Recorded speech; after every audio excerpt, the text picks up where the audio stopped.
میں یہی آیت جیل میں ایک قیدی کے سامنے پڑھ رہا تھا. 22 سال سے وہ اندر ہے اور بغیر کسی جرم کے حادثاتی طور پر اتفاقی طور پر گرفتار ہوا اور سارے لوگوں پر جو قلم لگے تھے اس بندے پر بھی لگے. بیوی چھوٹ گئی, طلاق ہو گئی, بچے بھی ادھر سے ادھر ہو گئے. 22 سال میں دنیا بدل گئی. نہ کبھی وہ جیل سے باہر جانا چاہتا ہے, نہ ہی کبھی گیا, نہ پیرول, کبھی کچھ نہیں. جو موجود اندر وہیں پر. اس بندے کو میں نے دیکھا کہ مسلح پھٹ چکا لیکن وہ چھوڑتا نہیں اس مسلح کو, پیون لگا لگا لگا کر کے. قرآن جس کو پڑھتا ہے پہلے پارے پر انگلی رکھو تو تیسرا پارا بھی دکھنے لگ جائے, اتنے وہ رگ پھٹے ہوئے ہیں, لیکن وہ اسی کو لے کر چلتا ہے. تب اس قیدی کے سامنے میں نے کہا تھا ان مع العسر یسرا, ہر تکلیف کے بعد آسانی. تو ہنس کر کے کہا مولانا یہ بولنا بہت آسان ہے. میں اللہ تبارک و تعالیٰ نے شہیدوں کی زندگی بیان فرمائی. فرمایا جو اللہ کی راہ میں مارے جائیں انہیں مردہ نہ کہو, وہ زندہ ہیں اور تمہیں اس کا شعور نہیں. وہ کیسے زندہ ہیں؟ وہ عالم برزخ, موت کے بعد قیامت تک ہماری موت ہوگی, مرنا ہے, اور اس کے بعد قیامت کے دن اٹھنا ہے. اس پر یقین ہے کہ نہیں ہے؟ اس پر اگر یقین نہیں رہا تو آدمی کافر ہو جائے گا. ہمارے ایمان کا حصہ ہے مرنے کے بعد دوبارہ زندہ ہونا. لیکن اس کے بیچ والا جو گیپ ہے, موت کے بعد سے لے کر قیامت تک کا جو سفر ہے, اس کو کہتے ہیں عالم برزخ. یہاں کی جو زندگی ہے, اس زندگی میں یہ جو گیپ ہے بیچ کا, موت سے لے کر قیامت تک کا, یہاں کی حیات برزخی اس عالم کی جو زندگی ہے اس کے متعلق بیان فرمایا جا رہا ہے کہ وہ شہید زندہ ہیں. اب یہاں پر ایک سوال اٹھتا ہے کہ بعض لوگ اس چیز کو ڈینائی کرتے ہیں یوں کہتے ہوئے کہ ہم جب رسول اللہ کی زندگی کے بارے میں کہتے ہیں میرے آقا صلی اللہ تعالی علیہ وسلم وفات کے بعد بھی زندہ ہیں, حضور کی موت کے بعد بھی آپ صلی اللہ علیہ وسلم زندہ ہیں. تو وہ یہ کہتے ہیں کہ بھائی یہ برزخ کی زندگی ہے, برزخ کی زندگی ہے, تو برزخ کی زندگی میں جو روحیں ہیں وہ سب زندہ ہیں تمہارے اعتبار سے. تو پھر اس میں حضور پاک صلی اللہ تعالی علیہ وسلم کی یا شہیدوں کی زندگی کو الگ سے کیوں بیان کیا گیا؟ اگر موت کے بعد سے لے کر کے قیامت تک کی جو برزخی زندگی اسی کے بارے میں قرآن اگر کہہ رہا ہے تو اسپیشل کہنے کی ضرورت کیا ہے؟ وہ تو ساری روحیں برزخ میں ہیں مرنے کے بعد, وہ سب احساس کرتی ہیں, ساری روحیں.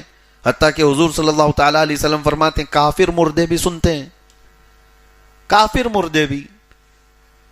جب جنگ بدر ہوئی تھی تو حضور صلی اللہ تعالی علیہ وسلم نے ان کی سب لاشوں کو ایک گڑھے میں ڈال کر کے ان سے خطاب بھی کیا تھا.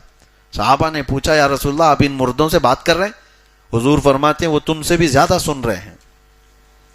تو کافر مردے بھی سنتے ہیں تو برزخ میں تو سن رہے ہیں. تو شہیدوں کی زندگی کو اللہ نے الگ سے کیوں بیان کیا ہے کہ وہ زندہ ہیں تم انہیں مردہ مت کہو؟ مطلب یہ ہوا کہ برزخی زندگی میں بھی کچھ اسپیشلٹی اور ہے ان کی. وہ کیا ہے وہ میں بتانا چاہتا ہوں. برزخی زندگی میں جتنے بھی لوگ مرنے کے بعد قیامت تک جو موجود ہیں روحیں, وہ کسی کے ساتھ کچھ نہیں کر سکتے. یعنی وہ گئے ہیں واپس, انسانوں کے ساتھ کوئی ان کا معاملہ, کوئی ربط نہیں رہے گا. وہ دیکھ رہے ہوں گے, سن رہے ہوں گے. اس کے بارے میں تو حدیثیں ملتی ہیں کہ کافر مردے بھی سن رہے ہوں گے, دیکھ رہے ہوں گے, لیکن تمہارے ساتھ کچھ کر نہیں سکتے. سمجھ میں آ رہی بات؟ لیکن جو شہیدوں کی زندگی کو اللہ نے فرمایا ان کو مردہ مت کہو, مطلب یہ ہے کہ وہ عام مردوں کی طرح وہاں نہیں ہے, بلکہ وہ عالم برزخ میں اس حالت میں ہیں کہ اگر تمہیں ضرورت پڑی تو تمہاری مدد بھی کر سکتے. ان کی اسپیشلٹی یہ ہے کہ وہ کچھ اور زندگی کے ساتھ جی رہے ہیں. یہی زندگی کے قائل اہل سنت و جماعت ہیں کہ میرے آقا صلی اللہ تعالی علیہ وسلم اپنی وفات کے بعد بھی زندہ ہیں.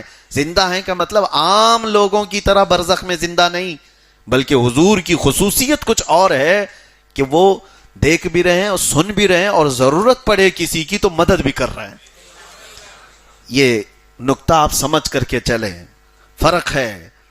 اور اس کے بعد رب تبارک و تعالیٰ فرماتا ہے, یہ بہت اہم چیز ہے, آپ سن کے جائیں, وَلَنَبْلُوَنَّكُمْ بِشَيْءٍ مِّنَ الْخَوْفِ وَالْجُوعِ وَنَقْصٍ مِّنَ الْأَمْوَالِ وَالْأَنفُسِ وَالثَّمَرَاتِ. اللہ فرماتا ہے ہم ضرور تمہیں آزمائیں گے. کس سے؟ بھوک دے کر. وَلَنَبْلُوَنَّكُمْ بِشَيْءٍ مِّنَ الْخَوْفِ, پہلے ڈر سے, وَالْجُوعِ اور بھوک سے, وَنَقْصٍ مِّنَ الْأَمْوَالِ مال کو گھٹا کر کے تمہاری آزمائش ہوگی, وَالْأَنفُسِ وَالثَّمَرَاتِ اور کبھی کسی کی جان لے کر کے, اور پھلوں کی کمی کر کے, یعنی اناج غلے کی کمی کے ساتھ. 5 چیزوں کا ذکر ہوا ہے.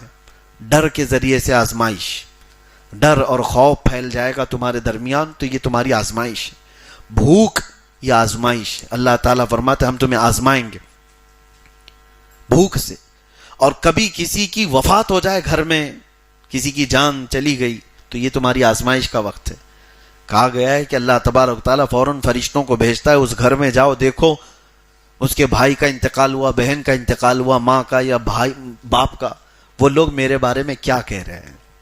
فرشتے سب کی باتیں سن کر کے اللہ کی بارگاہ میں جاتے ہیں اور کہتے ہیں جو کہہ رہے تھے, یہ عورتیں جو ماتھا پیٹ رہی, نوحہ کر رہی, ماتم کر رہی, ان کی بھی باتیں پہنچائی جائیں گی. جو یہ کہتی ہیں کیا میرا ہی گھر ملا تھا اللہ کو, معاذ اللہ رب العالمین, یہ کفریہ الفاظ ہیں, آدمی کافر ہو جاتا ہے.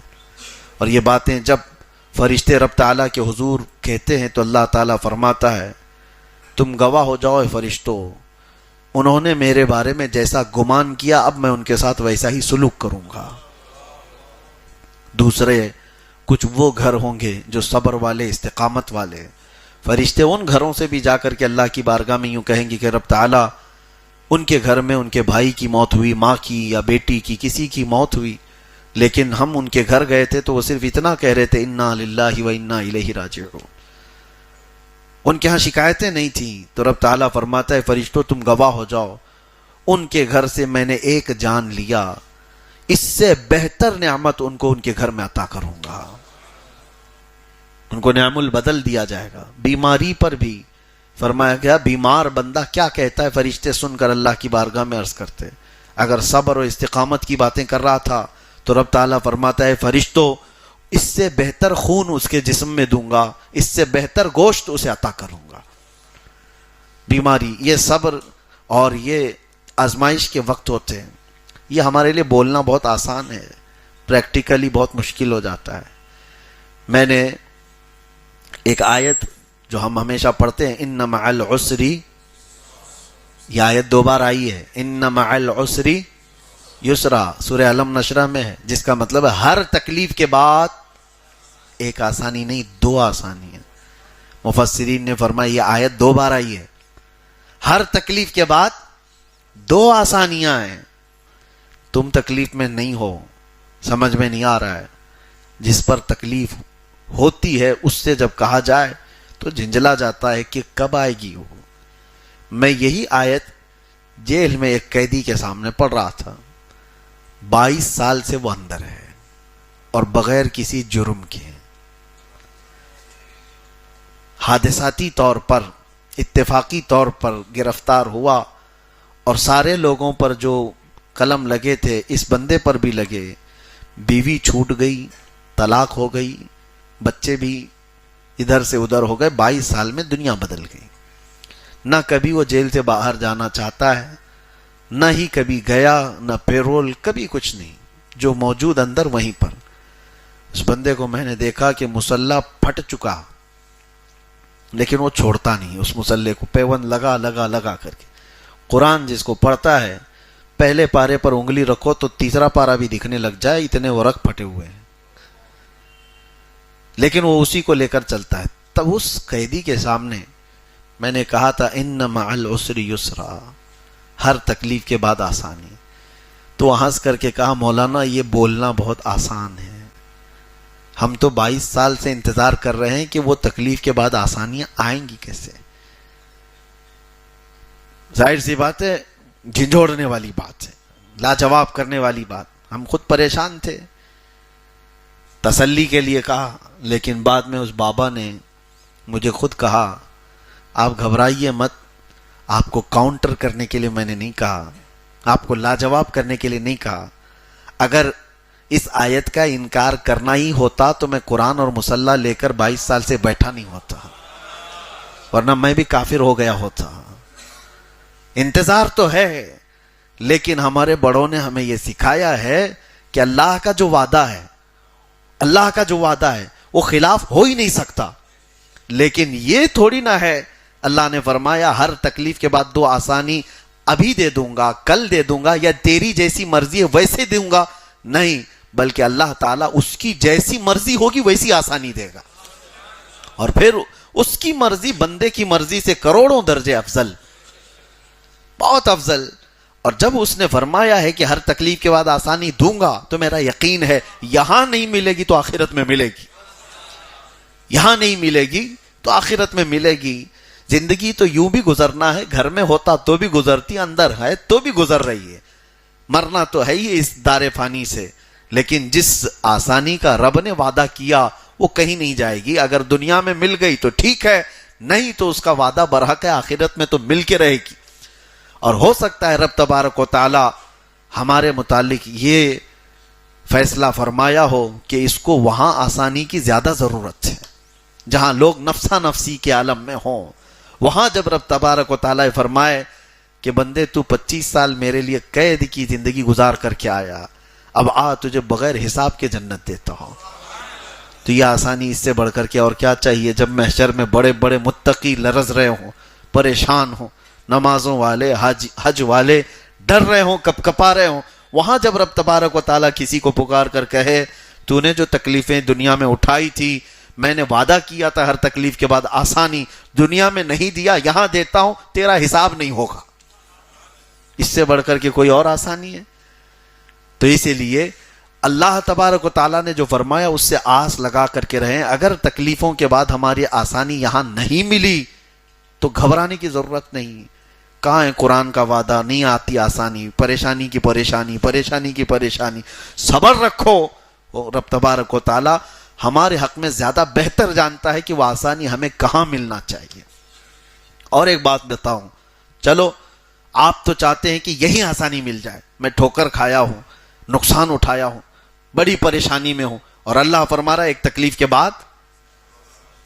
کے بعد 2 آسانی اللہ نے دے دیا. یہاں پر تم کو 2 آسانیاں نہیں 4 آسانیاں دے دیا, مال بھی دے دیا, انعام بھی دے دیا. تمہیں اگرچہ سمجھ میں نہیں آ رہا ہے, تکلیفوں کے بعد اللہ تعالیٰ نے آسانی دیا ہے, لیکن تمہیں اگر لگ رہا ہے کہ نہیں ملی ہے تو سوچو جس وقت موت کے بعد قبر کی زندگی شروع ہو اور قبر میں سخت گیر فرشتے آ جائیں, اور پھر نمازوں کا, روزوں کا, ساری چیزوں کا ہمارے سامنے کھول دیا جائے, پھر عذاب کے لیے وہ فرشتے تیار کھڑے ہوں. اس وقت مجھے بتاؤ, اگر یہ اعلان ہو جائے کہ فرشتوں ہٹ جاؤ, اس کی تکلیفوں کے ہر تکلیف کے بدلے 2 آسانیاں میں قبر میں اس کو دے رہا ہوں, تو بتاؤ اس سے بہتر جگہ تمہیں اور کوئی ہے؟ یہاں کی زندگی تو گزر ہی جائے گی, کہ قبر کی اور حشر کی زندگی میں اگر آسانیاں مل گئی تو سمجھ لو یہ رحمان کا بہت بڑا انعام ہے. اور اسی لیے دعا یہ کرو کہ اللہ تبارک و تعالی, ہاں یہ حدیث میں ہے, کچھ بندے ایسے ہوں گے قیامت کے دن, اللہ تعالیٰ فرمائے گا پہاڑ جیسی اس کی کچھ نیکیاں, اسے کہا جائے گا یہ تیرا ہے. وہ کہے گا اتنی نیکیاں تو کیا نہیں تھا مولا میں. تو رب تعالیٰ فرماتا ہے تو روزانہ دعا مانگتا تھا, اور تیری ہر دعا میں نے دنیا میں دی نہیں, لیکن جتنی تو نے مانگا وہ سب میں نے آخرت کے لیے جمع کیا تھا, اور یہ وہ ہیں جو میں نے تجھے دنیا میں نہیں دیا تھا, وہ سب یہاں پر ہے, یہ لے جا اور جنت میں داخل ہو جا. سنو حدیث پاک میں میرے آقا فرماتے بندہ یہ تمنا کرے گا, اے اللہ کاش دنیا میں میری کوئی دعا قبول نہیں ہوتی, سب کا سب آخرت میں ملتا, تو آج میں یہاں آخرت میں بادشاہ بن کر جا رہا ہوتا. تو بہرحال صبر ضروری ہے.